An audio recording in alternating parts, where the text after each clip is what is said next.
Hello बच्चों, चलिए प्रश्न देखते हैं। गुलाब के पौधे में फलों का निर्माण यदाकदा होता है, जबकि टमाटर के पौधों में बड़ी संख्या में फल बनते हैं। यद्यपि गुलाब का फूल द्विलिंगी तथा विशाल होता है, जबकि टमाटर के पुष्प छोटे होते हैं। गुलाब के पौधों के फल निर्माण में असफलता के कारणों का विश्लेषण कीजिए। तो चलिए जानते हैं। सबसे पहले इससे संबंधित हम मुख्य अवधारणा को देखते हैं।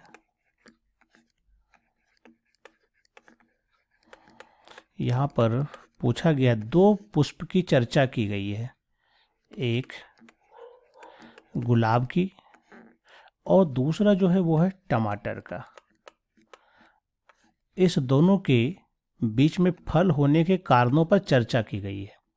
हम जानते हैं जब भी फल तभी बनता है, फल निर्माण जो होता है यह होता है निषेचन के बाद। जब पुष्प में निषेचन हो जाता है तो अंडाशय का परिवर्तन फल में होता है। तो अब यहाँ पर इसका मतलब क्या है कि ये कह रहा है कि गुलाब के पौधों में फल निर्माण प्राय नहीं होता या बहुत कम होता है, जबकि गुलाब का पुष्प जो है टमाटर के तुलना में बड़ा भी है, रंगीन भी है। इसके अलावे ये द्विलिंगी भी है, यानी कि इसमें दोनों लिंग मौजूद है, नर भी है मादा भी है। जबकि इसका पुष्प जो होता है छोटा होता है और कोई विशेष रंग नहीं होता है। फिर भी टमाटर में फल जो होता है वह बहुत अधिक होता है और गुलाब में क्या होता है, फल बहुत कम होता है, यानी कह सकते हैं नहीं के बराबर। इसका मतलब इसमें निषेचन की प्रक्रिया असफल होती है, यानी कि इसमें निषेचन असफल होता है। अब इसके पीछे क्या कारण हो सकता है, इस पर हम लोग प्रकाश डालते हैं कि निषेचन इसमें क्यों असफल होता है। क्योंकि इसका पुष्प क्या होता है, द्विलिंगी होता है। द्विलिंगी का मतलब क्या हो गया कि इसमें नर भी है और मादा दोनों जनन अंग है। इसमें दोनों जनन अंग पाया जाता है और चूंकि इसमें एक तरह से कह सकते हैं कि स्वपरागन होता है। स्वपरागन होने का मतलब है कि जो जीन होगा वो जीन समान होगा, यानी कि चूंकि एक ही प्रजाति का है। स्वपरागन का मतलब हो जाता है कि प्रजाति में कोई विभिन्नता नहीं आती है, जीन इसका समान रहता है, जिसके कारण इसका जो गुलाब का जो स्टिग्मा होगा, जो वर्तिकाग्र होता है, वर्तिकाग्र अपने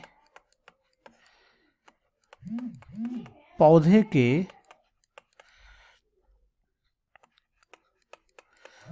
परागकण को अंकुरित नहीं होने देता है, परागकण को अंकुरित नहीं होने देता है। यानी कि जो वर्तिकाग्र होता है वह यह उसको अंकुरित होने का मौका नहीं देता। इसके अलावा अगर अंकुरित हो भी गया तो जो स्टाइलर उत्तक होता है, जो वर्तिकाग्र के का जो उत्तक होगा, उत्तक जो है वो क्या करेगा, परागकण नलिका की वृद्धि को रोकता है, उसको भी नहीं बढ़ने देगा। और अगर किसी तरह से यह पहुंच भी गया तो जो भ्रूणकोश होता है वहां पर जाकर के निषेचन असफल हो जाएगा। तो ये कई कारण है निषेचन, ये जितना कारण है ये सारे कारण, ठीक है, फल निर्माण में बाधा पहुंचाता है। फल निर्माण में ये क्या करता है, बाधा पहुंचाता है। जबकि टमाटर के साथ ऐसा नहीं होता। इसलिए गुलाब में फल कम मिलता है और टमाटर में ज़्यादा मिलता है। तो यहाँ पर जो हमारा कारण है, उसके पीछे कारण है पुष्प का द्विलिंगी होना ही, है ना, इसमें निषेचन को रोकता है। एक ही प्रजाति के जब परागकण मिलता है वर्तिकाग्र को, तो वह परागकण को अंकुरित होने का मौका नहीं देता है, उसके निषेचन को वह असफल बनाने की कोशिश करता है। इसी कारण से गुलाब के पौधों के फल निर्माण में असफलताएं होती है। आशा करता हूं आप समझ गए होंगे। धन्यवाद।